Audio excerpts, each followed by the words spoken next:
ஹாய்ப்பா, இன்றைக்கி வந்து பின்னாடி தான் சமைக்க போகிறோம். அதாவது பின்னாடி இருக்கிற அவுட்டோர் கிச்சனில் தான் சமைக்க போகிறோம். விறகெல்லாம் வச்சு வேகமாக வேலை நடக்குது. சரி வாங்க, இன்றைக்கி பிரியாணி தான் செய்ய போகிறோம். எப்படி செய்ய போகிறோம் அப்படின்றத பார்க்கலாம். சூப்பராக டேஸ்டியான ஒரு பிரியாணி தான் இன்றைக்கி செய்ய போகிறோம்.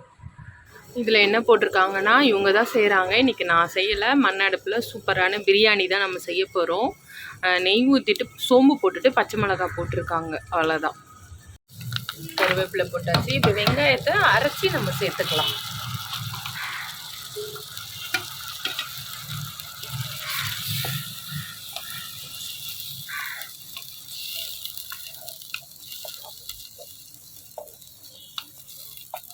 இப்போ வந்து இது கூட தேவையான அளவு கரம் மசாலா, பட்டைக்கிராம்பு நம்ம தாளிக்கல, கரம் மசாலாவாகவே சேர்த்தாச்சு.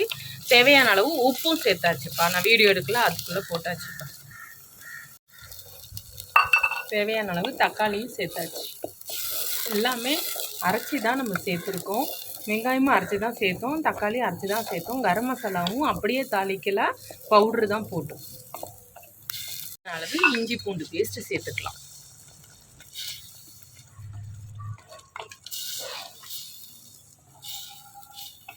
வந்து பாஸ்மதி ரைஸ் வந்து ஊற வச்சுருக்கோம், அலசி ஊற வச்சுருக்கோம். இப்போ வந்து ஒலை வச்சுருக்கேன், வடித்து தான் நம்ம இதில் சேர்க்க போகிறோம். சிக்கனை அலசி எடுத்து வச்சுருக்கேன். ஒலை கொதிச்ச உடனே பாஸ்மதி அரிசியை போட்டுருக்கோம். குழம்பு மிளகாத்தூள் சேர்த்துக்கலாம். நல்லா கிண்டி விட்டுட்டு பச்சை வாசனை போக நம்ம கொஞ்சம் மூடி வச்சிடலாம். அப்புறம் நம்ம இதில் சிக்கன் சேர்க்கலாம்.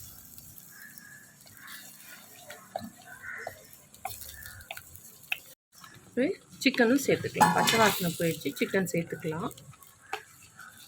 இந்த மசாலாலேயே சிக்கன் நல்லா வேகணும். ரைஸும் வச்சுருக்கோம் இல்லையா, ரைஸ் வேக விட்டு இதில் ஆட் பண்ணி தம் போடணும். இன்றைக்கி நம்ம வந்து தம் போடுறது ரொம்ப ஈஸியாக போட்டுடலாம். ஏன்னா தணல் ஆல்ரெடி அடுப்பில் இருக்கு இல்லையா. இப்போ இன்னும் கொதிக்கலை. சிக்கனே வந்து அதில் வெந்ததுக்கப்புறம் தந்தூரி போட்டு தான் பிரியாணியாக செய்ய போகிறோம். இது ஒரு டிஃப்ரெண்ட்டான பிரியாணி.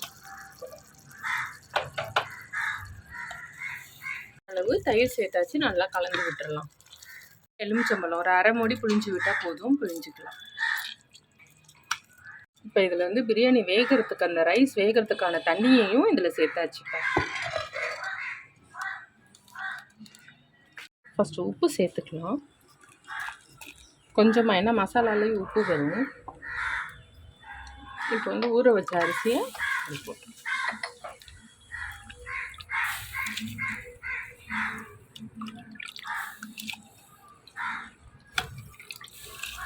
இப்போ எல்லா ரைஸையும் இதில் சேர்த்துக்கலாம். விறகடுப்பில் டேஸ்டியான ஒரு சூப்பர் பிரியாணி செஞ்சுக்கிட்டு இருக்கோம், சுட சுட. நான் செய்யலை, நான் சும்மா ஜஸ்ட் ஹெல்ப்பர் தான். அந்த டைமில் அந்த மசாலாவிலேருந்து சிக்கனை வந்து நம்ம இந்த மாதிரி மசாலாவுக்குள்ளே போட்டுருணும்.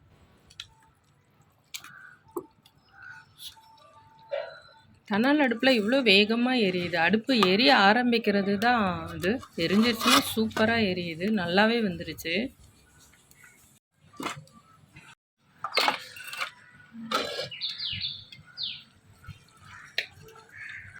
வெந்துட்டு இருக்கு இல்லையா, இது பாதி வேக்காடு வெந்த உடனே இதை எடுத்து இது உள்ள நம்ம போடணும். அப்போ வந்து ரைஸ் நல்லா இருக்கும். அப்புறம் சிக்கனை வந்து தந்தூரி பண்ணி பிரியாணியோட ஆட் பண்ணணும்.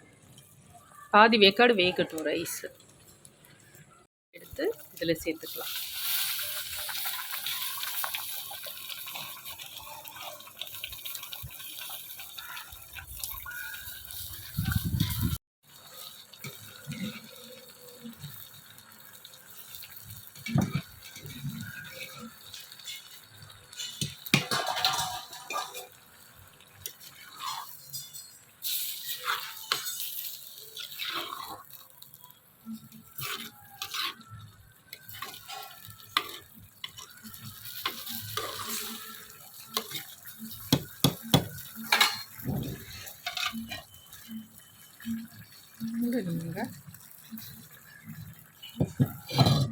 மூடி வச்சிடலாம்.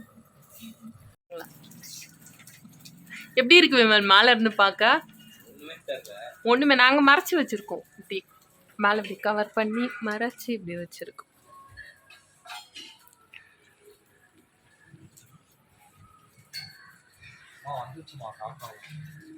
அது வந்துடும். அடுப்பில் அந்த தணலில் வந்து இந்த மாதிரி கிரில்லை வச்சு சிக்கன் அடுக்கியாச்சு. இந்த சிக்கனை தான் நம்ம பிரியாணியில் யூஸ் பண்ண போகிறோம். இதில் மசாலா ரெடி ஆகிக்கிட்டு இருக்கு. இன்னொரு அடுப்பில் தந்தூரி ரெடி ஆகிக்கிட்டு இருக்கு.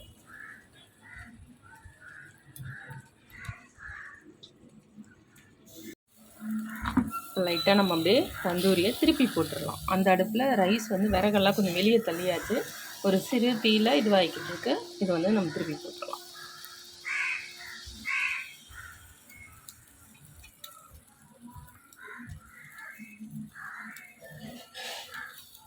இந்த அடுப்பு தந்தூரி ரெடி ஆகுது. இது வந்து ஓவர் ஆயிடுச்சு. அதனால் இதுக்கு நம்ம தம் போட்டுடலாம்.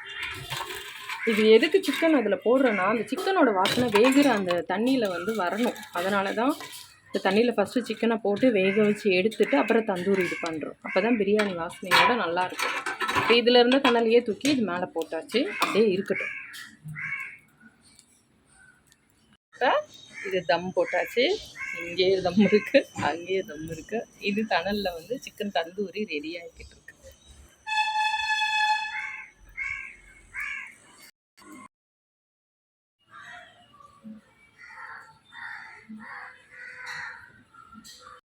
இதுவும் ரெடி ஆகிக்கிட்டே இருக்குது.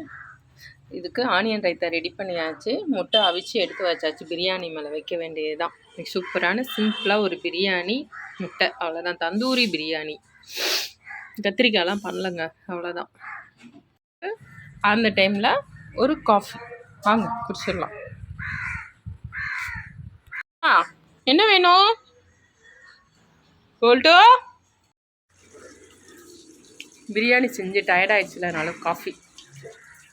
இந்த இடத்துல உட்காந்துட்டேன். இவன் தான் எப்போவுமே பக்கத்தில் உட்காருவானோ.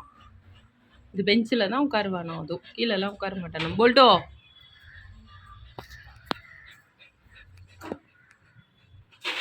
இது சூப்பராக ரெடி ஆயிடுச்சு. இது மேலே இருக்க தணலெல்லாம் எடுத்துட்டேன்ப்பா. எப்படி இருக்குன்னா இப்படி தான் இருக்குது. சூப்பராக நல்லா வெயில் அடிக்குதா, அதனால கேமராவில் தெரியுதா இல்லையானே தெரியல. மூட்டையை வச்சாச்சு, மூடி போட்டாச்சு. இன்னும் கொஞ்சம் நேரம் கழிச்சு தம் இதெல்லாம் கிளியர் பண்ணியாச்சு. தம்லாம் மேலே எதுலேயுமே இல்லை. இதில் போட்டாச்சு. அதுலேருந்து எடுத்து இப்போ வந்து அது இது இன்னும் கொஞ்சம் இதுவாகணும். ஆனதுக்கப்புறம் தூக்கி அது உள்ள லைனாக அடிக்கிற வேண்டியதான். அப்படியே இந்த பக்கம் கொஞ்சம் மாறிடும். கொஞ்சம் இந்த பக்கம் இருந்துகிட்டே இருக்கும் சமையல் பண்ணுற வரைக்கும். சாப்பிடும்போது கரெக்டாக இந்த பக்கம் மாறிடும். அதனால ஒன்றும் பிரச்சனை இல்லை. செமையாக இருக்குது பார்க்கவே. தந்தூரி சிக்கன் பிரியாணி. உடனே பசிக்குது.